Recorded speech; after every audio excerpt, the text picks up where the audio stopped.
De origem ainda desconhecida, a hepatite infantil misteriosa vem deixando autoridades de saúde em alerta em todo o mundo.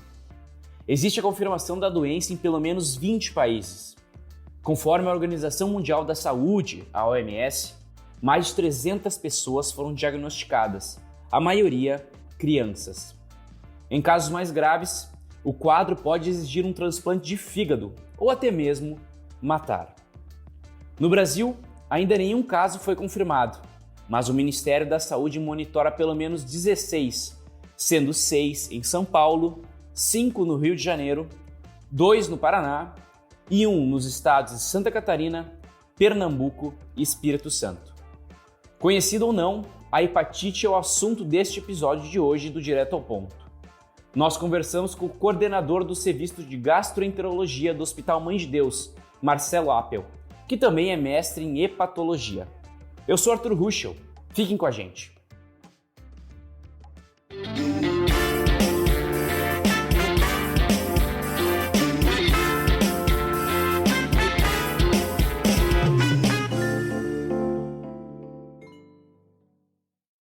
Bom, doutor, antes da gente entrar propriamente dito na questão da hepatite misteriosa, que é o assunto do nosso podcast, o senhor poderia explicar para os nossos ouvintes o que são hepatites e quais as causas mais comuns?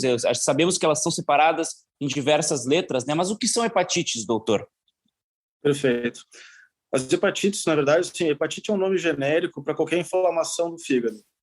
Então, ela vai ter várias causas, pode ser hepatites causada por infecções, é muito comum as hepatites causadas por vírus, como o vírus da hepatite A, hepatite B, hepatite C, mas também existem causas medicamentosas. Os pacientes podem usar medicações por um curto período ou por um tempo prolongado e elas podem fazer algum tipo de dano ao fígado. Existem hepatites causadas por bebida de álcool, existe a doença gordurosa do fígado, que já foi tema de muito assunto, e é uma causa também bastante frequente, entre outras causas, como hepatites autoimunes, né? Semelhante a como a gente tem com reumatismos, existe um ataque autoimune ao fígado. Doutor, o que tem se visto atualmente é uma crescente número de casos de uma hepatite dita misteriosa, por ainda não ter uma origem conhecida, isso em mais de 20 países, e aqui no Brasil nós temos 16 casos, a princípio, suspeitos, não estão confirmados pelo Ministério da Saúde. Mas o que seria essa hepatite misteriosa, doutor? Por que ela tem recebido tanta atenção de especialistas ao redor do mundo, e não só no mundo, mas aqui no Brasil também?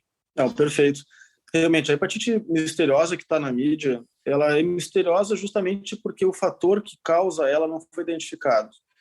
O que tem sido estudado é que existe uma suspeita de associação com um vírus, que é o adenovírus, um subtipo dele, que seria o subtipo 41, que tem sido considerado um fator etiológico possível, mas ainda não está realmente estabelecido. Algumas hipóteses de associação foram feitas com o Covid-19, não se tem certeza disso, mas a grande preocupação é que é um tipo de ataque ao fígado que acontece em crianças de várias idades, idades que vão até 16 anos, mas é mais comum e mais grave nas crianças menores, próximo dos 2 anos de idade. E como tu bem disseste, vários países da América do Norte, da Europa e aqui mais perto da América do Sul já têm tido casos dessa hepatite misteriosa. O que as pessoas têm visto é que a investigação de um fator causador é buscado, se faz essa pesquisa por hepatites conhecidas, em especial as hepatites de A a E, e dão negativas. E se tem exames de sangue que mostram alteração dos exames de fígado, os comuns ali, tipo TGO e TGP, em níveis altos, acima de 500. Então, como as crianças são particularmente mais suscetíveis, talvez porque usem menos máscara, o fator que causa ainda não está bem estabelecido, tem um contato grande com outras crianças, outras pessoas com a doença que ainda não se conhece bem, pode acontecer por um organismo um pouco mais frágil, ter uma lesão mais severa e isso evoluir para uma insuficiência hepática. Esse é que é o grande perigo da doença, porque ter uma hepatite por si só não quer dizer que seja grave. mas esses casos da hepatite misteriosa têm uma grande probabilidade de fazer lesão grave. Em outras palavras, doutor, a gente poderia estar ligando, talvez, a hepatite misteriosa com a hepatite aguda grave em crianças? Existe algum tipo de relação com isso ou ainda não se tem nada confirmado? Vamos dizer assim, os pesquisadores, os médicos, especialistas, eles estão enfrentando uma hepatite às escuras? Isso, exatamente isso. O CDC, que é o Centro de Doenças Infecciosas dos Estados Unidos, é um órgão bastante renomado nessa pesquisa de infecções graves e especialmente as misteriosas, né? O Covid foi um caso desses. Então, o que se tem feito é muita pesquisa com foco em encontrar qual é esse agente. Então, ela continua, até a última avaliação de hoje do CDC, sendo misteriosa, porque ainda não foi confirmado esse agente infeccioso provável que seja o causador.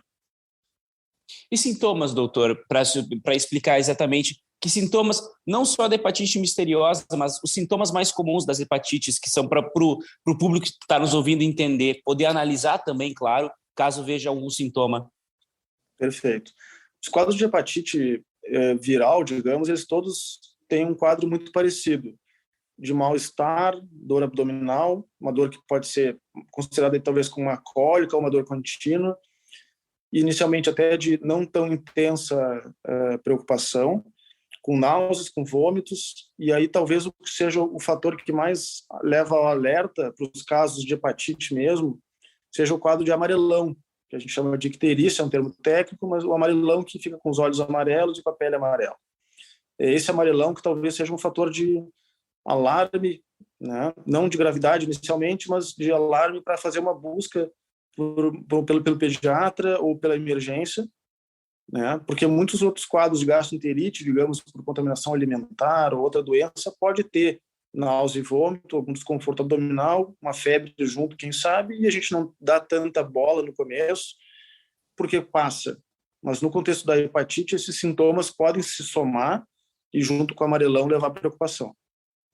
E agora eu entro, claro, doutor, os tratamentos disponíveis para hepatite. O senhor mencionaste que em casos mais graves pode ocorrer uma lesão muito séria no fígado, né? Mas quais os tratamentos disponíveis hoje aqui no Brasil para esses casos? E se é verdade isso no caso da hepatite misteriosa, é possível que ocorrer um transplante de fígado, se é necessário um transplante de fígado? Como é que está a situação? O primeiro ponto importante dessa definição de tratamento é assim, tentar entender qual é o fator relacionado à hepatite. Então, como a gente começou na conversa, a gente sempre faz uma busca por essas causas que a gente conhece de hepatite.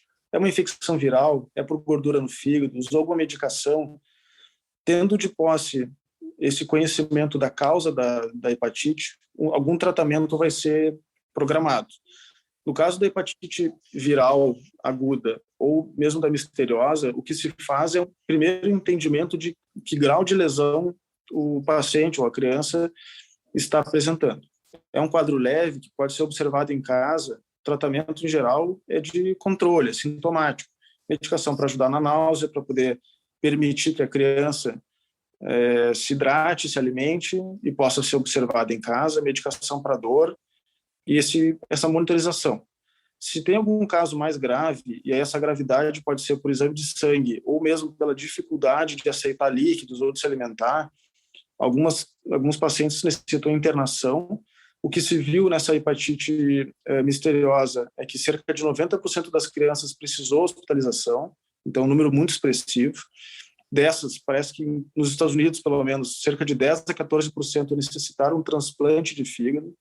Então, o transplante é uma opção de tratamento para casos muito graves, com risco de morte, e que a troca do fígado, né, do órgão que está lesionado, é que seria a salvação. Morte ocorreu em algumas dessas crianças, em torno de 5%, então também é uma doença que não é desprezível o risco de complicação fatal.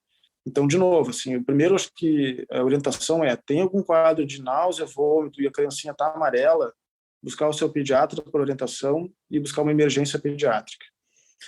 Dependendo dos exames, considerar internação, soro, medicações sintomáticas e avaliação com o especialista. E a última pergunta que eu lhe faço, doutor, encaminhando para o nosso final da nossa conversa, como prevenir casos como esse? Nós falamos muito de crianças, então eu já deixo aberto para o senhor deixar uma mensagem para os pais que ouvirem o nosso podcast.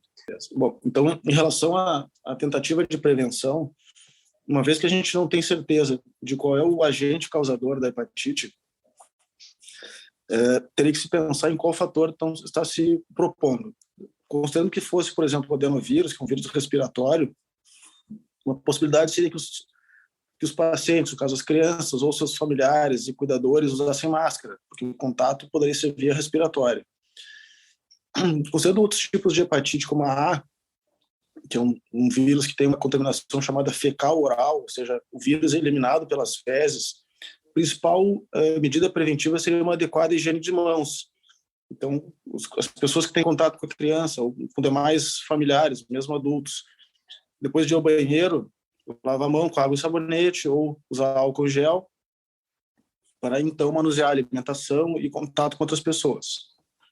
Os demais tipos de infecção viral que levam à hepatite são muito mais por contato sanguíneo, que é o caso da hepatite B e da C. Nesses casos, é imprescindível que se tenha um cuidado com materiais de uso compartilhado, como gilete, escova de dente, eventualmente, né? Seria por esse lado. Perfeito, doutor Marcelo. Muito obrigado pela tua disponibilidade. Foi um prazer conversar com o senhor. Um bom trabalho para o senhor. Valeu, Arthur. Obrigado. Esse foi mais um Direto ao Ponto. Se você perdeu algum episódio, é só voltar no site do Correio do Povo na aba Podcasts ou em qualquer tocador de podcast do seu celular. A apresentação foi de Arthur Ruschel, a edição de som de Aleph Alencar e a coordenação de Brenda Fernandes. Até mais!